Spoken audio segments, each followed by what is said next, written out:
Okay, there we're live. Hey, everybody. Happy Friday to a long weekend coming. We're so excited. Welcome to Finance Friday. We're Amy and Jim Novakovich. Yes, we're back doing this together again. So exciting. We are here to share with you tips and information to help you grow and help you protect your money that you grow. Check us out on YouTube. Subscribe to our YouTube channel. We give little 90-second videos. Hey, guys.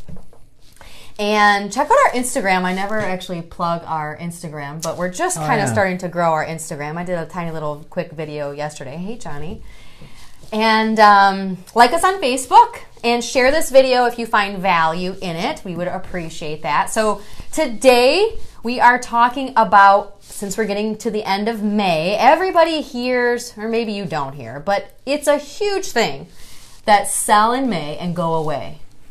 Well, that is a saying. But I'm curious to see. And this goes back like 50, 60 years. Like we're talking historically, sell in May and go away. It's talked about every year in the media. You always hear about it. You know, the summer is bad and historically all this stuff. You guys got the band back together. Yes, we did. The band is back together. Yes, we did.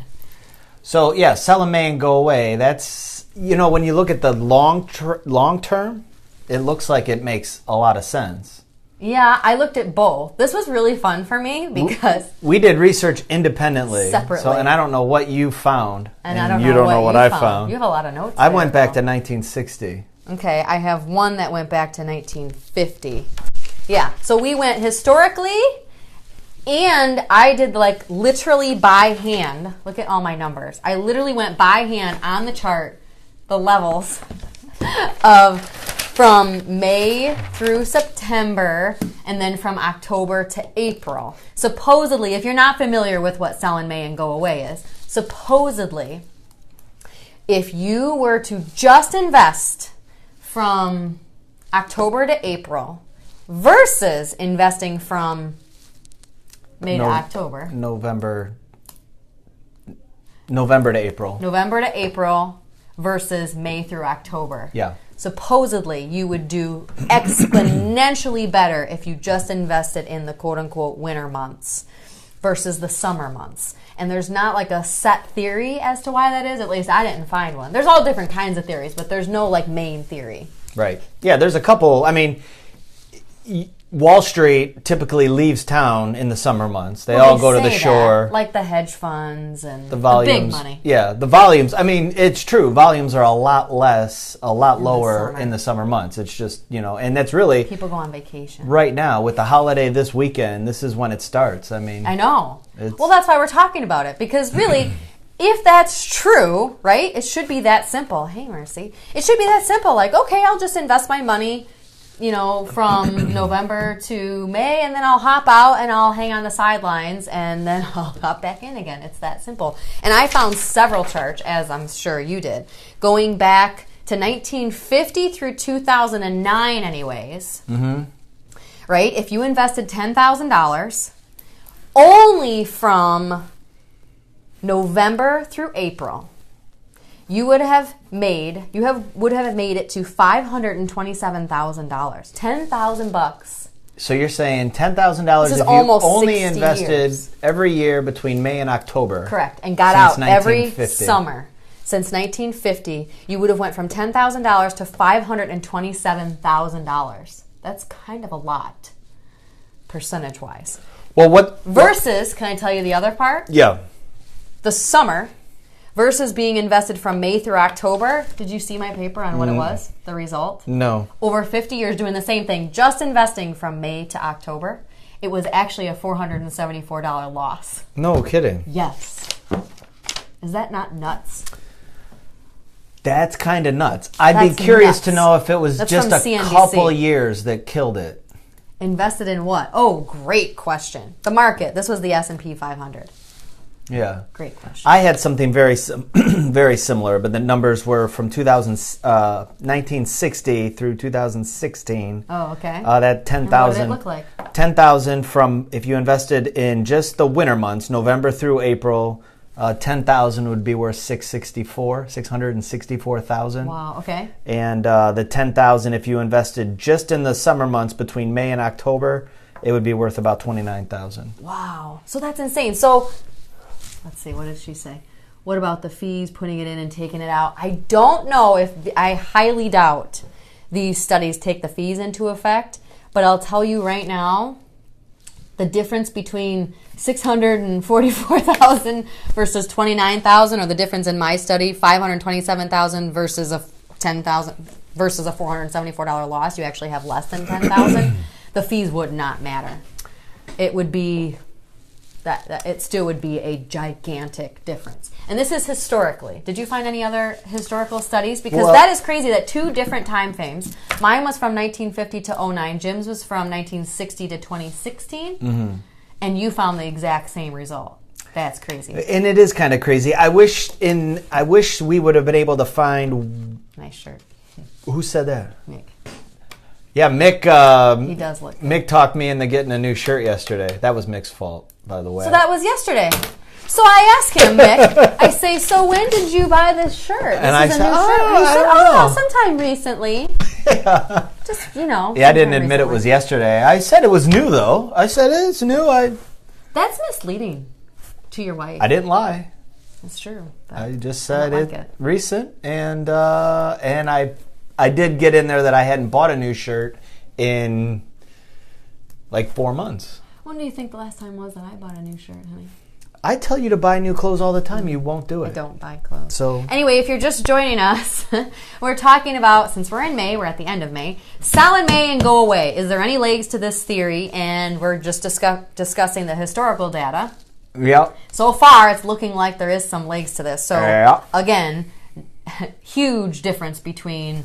And again, this is over a long time period. And that's why I don't like it. So I was curious about that. Because imagine our world 50 years ago, and look at how the world has changed just since cell phones. I know. Well, that's true. But then what would that have a difference? So every invention has always been invented in the winter months? Like, that makes no sense. And then if it's true that Wall Street goes away in the summer, so I looked this up. There was another study that did this, the whole summer theory. So they actually tested across 37 markets. They don't give the exact numbers for all 37 markets. And again, this was on CNBC. What do you mean macro markets? Trends. 37 markets. So they're looking at international markets. We have 3 markets, right? 3 main markets. And then they have international markets. What are the markets? 3 main markets. The S&P, the Dow, and the NASDAQ. Okay. Markets. Okay. So then you look internationally. So across 37 markets, and the trend was still true. Okay, hey, Ed. So $10,000 investment from 1950 to 09, only investing in the winter months, was $527,000 in the winter months versus a $474 loss in the summer months. Jim found the same result. And then they said, okay, let's take the theory of just lower volume in the summer. And they did it across 37 markets. And they even made the point to say, like, I forget which country they said. No, it wasn't a country, it was a city. They said Rio, for instance, actually has winter during our summer months or something like that. Okay. So they're like, that theory doesn't work. Not only that, but they're not according to Wall Street. Like, that has nothing to do with them. So how does that work with their market too? So it was across 37 markets historically. All right, what about recent history though? Because I did recent history. I did too. What did you find? I went back 4 years. I just went 2014, 15, 16, and 17. Okay. And what did you do? Did you do May 1st or May 30th? I did May 1st through October 31st. May 1st through October 31st. Okay, I did October 1st. I'll tell you why in a minute. Go ahead. Oh, well. I'm excited to hear your results. Okay. But I'm interested to hear that because I did a different month. Okay. So, if you own the market from May to October, so exactly what did you do the S&P? The S&P. Okay. The S&P. We would have averaged 3.92% over the last 4 years. Okay. Okay, which isn't bad. For those 6 months. 3.92%. Yeah, so if you annualize it, it's about 8%. Okay. Which is historically, slightly lower than average.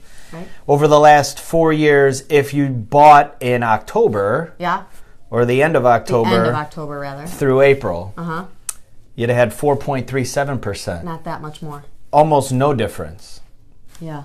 So it's interesting because I shifted it 1 month. So I saw this theory. There was an analyst. I love this website, Macro Trends. And there was somebody that was talking about how let's look at like individual months on average over the last, he just went back 40 years. And so he said on average, he basically took all the Septembers and averaged them, all the Aprils and averaged them. You know what I mean? To see like what the average return was. All right. And what he found was April and December were the best months on average, but May was positive. It was up 0.72. February and September were in the red, like consistently. So what he said was, what if you actually got out May 1st, right? Because you just had your gains from March and April, stayed out the whole summer, and then after the drop in September, got back in October 1st. So what I did was, all of you are probably like, oh my gosh, you guys are complete. Hopefully everyone can follow this. I know. I wish we had, where's our whiteboard?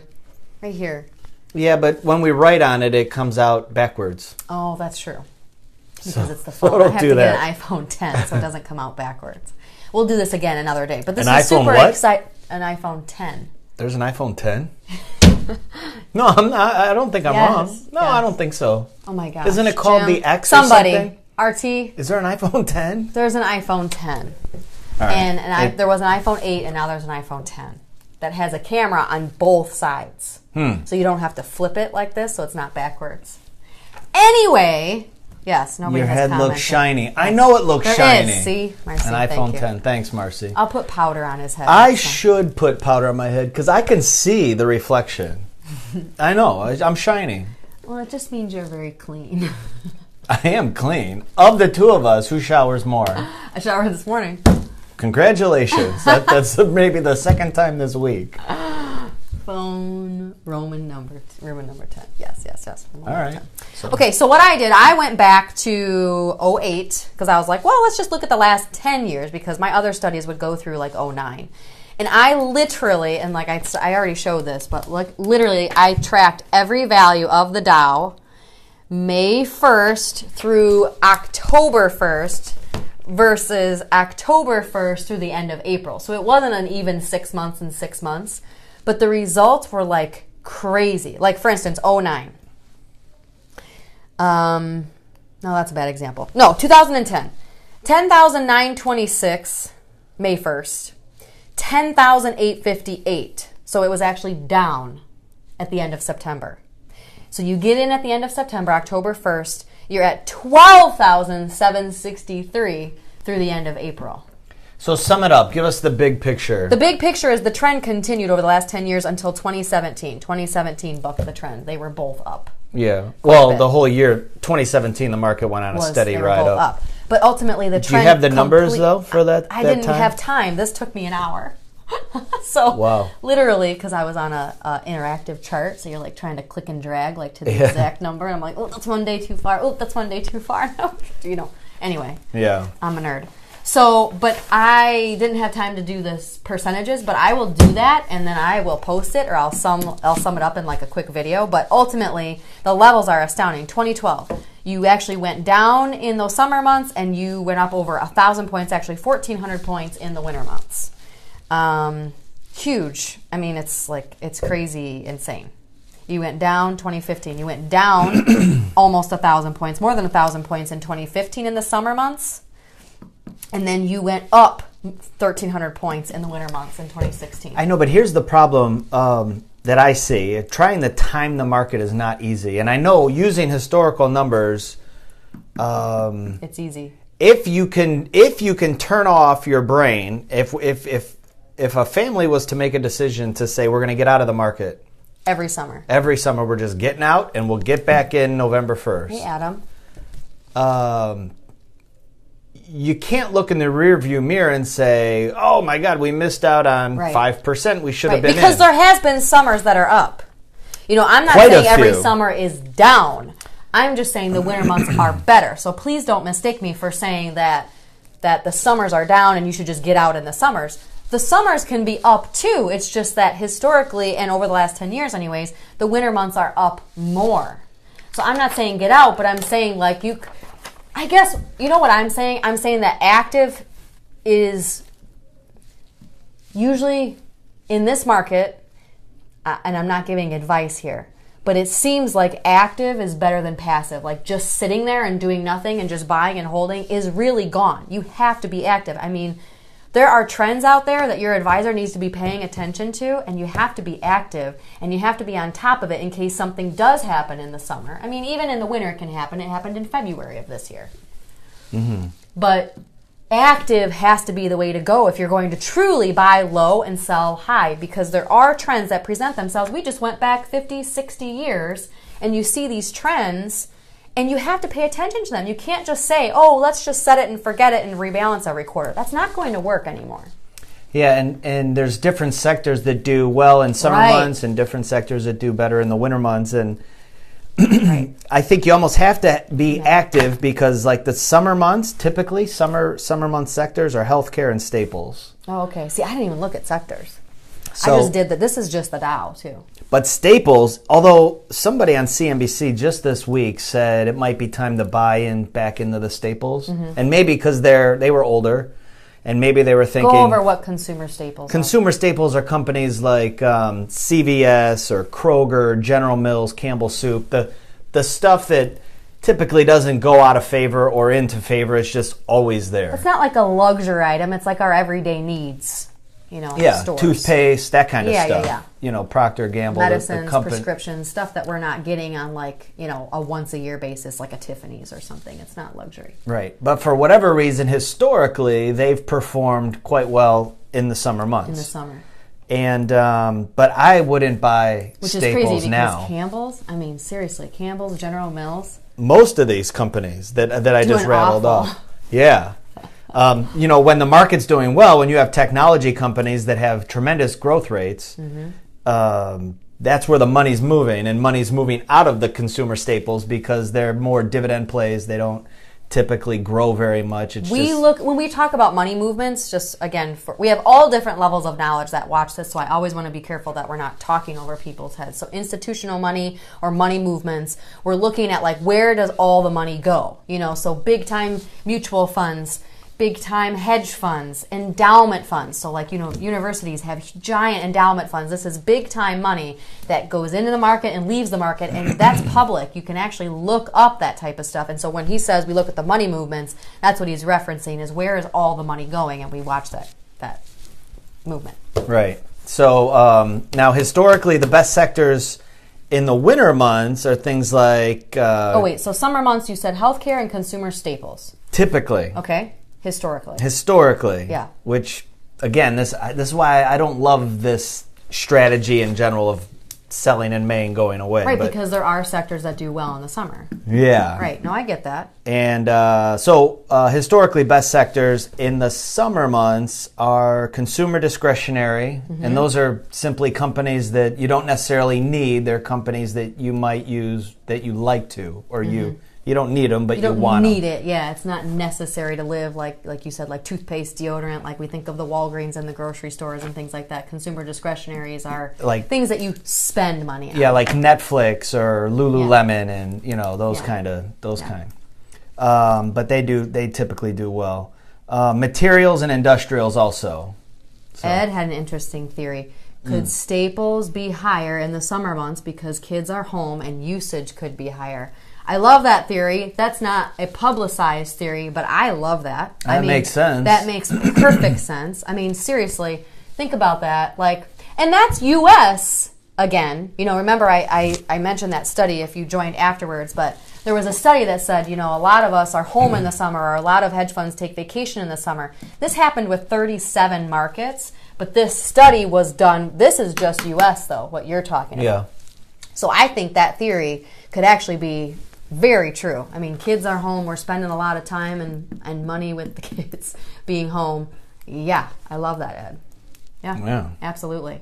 But, I mean, it doesn't even matter the reason why necessarily. I mean, you just have to look at the data, which is obviously what we do, and you have to adjust. You have to look at the different sectors to make sure you're in the right places because, again, buy and hold just isn't going to work. Yeah. So why do you think healthcare, though, in the summer? I didn't know. Yeah. Kids get hurt more because they're out in the summer camps and they're out being more active. Yeah, anymore. More people get hurt. With healthcare, I mean, some of our healthcare companies like United Healthcare is one of our big positions. I think that's a top 10 holding for us. In healthcare, when I think of healthcare, I think of equipment companies.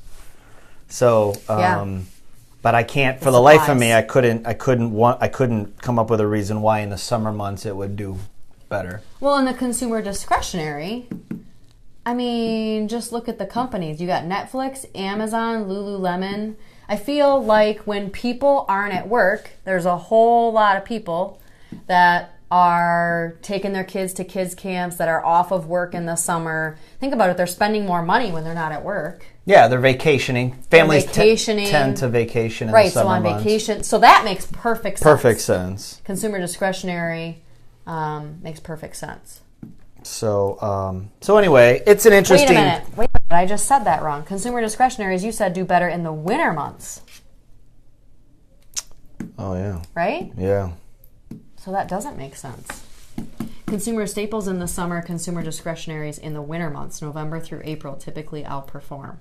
And materials. See, I don't know if these are trends that you're going to figure out one reason why it happens. I think this is more just as the data presents itself, you have to watch it and make sure it is a consistent trend, because that's winter consumer discretionary. You would think people spend more money in the summer, and that's saying in the winter months that people spend more money on the discretionary items. Yeah. Huh. Maybe in the winter they're sitting at home spending money online. And the industrials supposedly do better in the winter months, but that I could make a case why those would do better in the summer months too. Yeah. So the bottom line. Holiday purchasing for winter. There you go, Tamara. Oh, she's right. You're right, Tamara. On the consumer discretionary. On the discretionary. It's not on the materials and the industrials, but. Anyway, it doesn't even matter why. No, it doesn't. And to get back to Marcy's point on the fees, if you wanted to try this, and this isn't a recommendation, we can't make recommendations this is just blindly. General information. But the fees wouldn't be bad, because if you just bought the SPY, the SPY is an ETF. The market. It's an index that is the S&P 500 essentially. Right, so it's one purchase on one exchange-traded fund. There wouldn't be a huge fee to just get out and get in twice a year. You know, it wouldn't eat away at the account value. But that was a great point that she mentioned. Like, I love your comments. Thank you for all your comments, by the way. This is very interactive session. This is good. That's good. But I will definitely post these percentages. I'll calculate the percentages. And I'll summarize it and do a little video and post it in the comments. But it is super interesting to me, though, to always do research and follow the trends. And that's a lot of what we do here at Nova, trying to be as active as possible and, capitalize on these trends. But this is super interesting to me. I thought this was a great topic. But if you have any questions, go to our website, novawealthmanagement.com, and contact us. And you can also contact us through the Facebook page, actually, Nova Wealth Management. But for those of you just joining HeyNat, we're just kind of wrapping up. But go back and watch this one, because I think you really would enjoy this one. But this was interesting. We did our research separately, individually, and then came back and... So next week, you're interviewing somebody next week? I'm interviewing somebody next week. I'm going to have former hockey player Ryan Vesey on next week in an interview. He's actually he's not from, but he's in the area, so he'll come into the office and we'll interview him. That'll be really awesome. He used to play for the Edmonton Oilers? I thought that's what it said. I think it was Edmonton. I'll let him tell all about his history. But yeah, good Most story. Recently in the Swiss League, yeah. Yeah, definitely. Yeah, we're going to start interviewing more athletes. Yeah. Going forward, we're going to... Right, and then we'll mix in these market commentaries every now and then, because every now and then I feel like we do need to get our nerdiness out of what we research and why and what we feel is going on. Yeah, RT. No, that has to be Tamara on RT's. She's on too. No, she's on hers. That's from RT. Very good. Very good. Okay. Okay, guys, have an awesome long weekend. And again, if you have any questions, reach out to us, novawealthmanagement.com, and share this video if you thought it was useful and helpful, and we appreciate it. Thanks, guys. Have a good weekend.